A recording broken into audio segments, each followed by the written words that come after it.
мінекей 1 метр 10 сантиметр матамнан мен кішкентай қызға, 6 жастағы қызға двухшовный клеш юбка салмақшымын. Ол үшін осы бұрыштан былай қарай төсеп аламыз. Төсеп алдым. Енді біз белін саламыз. Белі 29 сантиметр. Оты дейміз, акрош стали. 29-ды алып, бүктеймін. Екі бүктеп, мына жерге қойып сабаламыз. Мына қашықтық па, мына қашықтық бірдей болу керек. Біз осы жерді белгілеп, былай сызып аламыз. Енді ұзындығын аламыз. Ұзындығы 68 сантиметр. Бұны біз циркул сияқты алуға болады. Мына ұшынан тырнағымызды былай қоямыз. Мына сантиметріміз тартып тұрып, былай сызып шығамыз. Мінекей. Бір тегіс болып бізде шықты.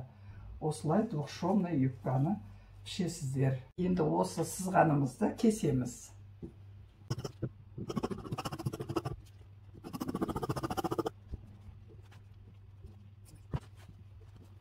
Міне бері шетінен біз юбка пішіп алдық. Қалған матаны және біз бұрышынан бүктейміз да, енді мына дайын юбкамызды осыны үстіне төсеп қырқып аламыз.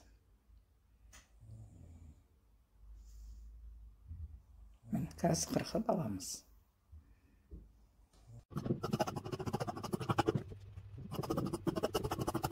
Қырқып алған юбкамызды ашқанымызда мынандай клеш юбка шықты.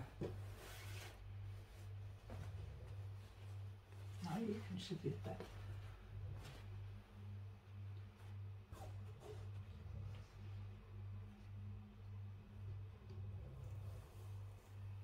Бұны осылай екі шетін тіге саламыз.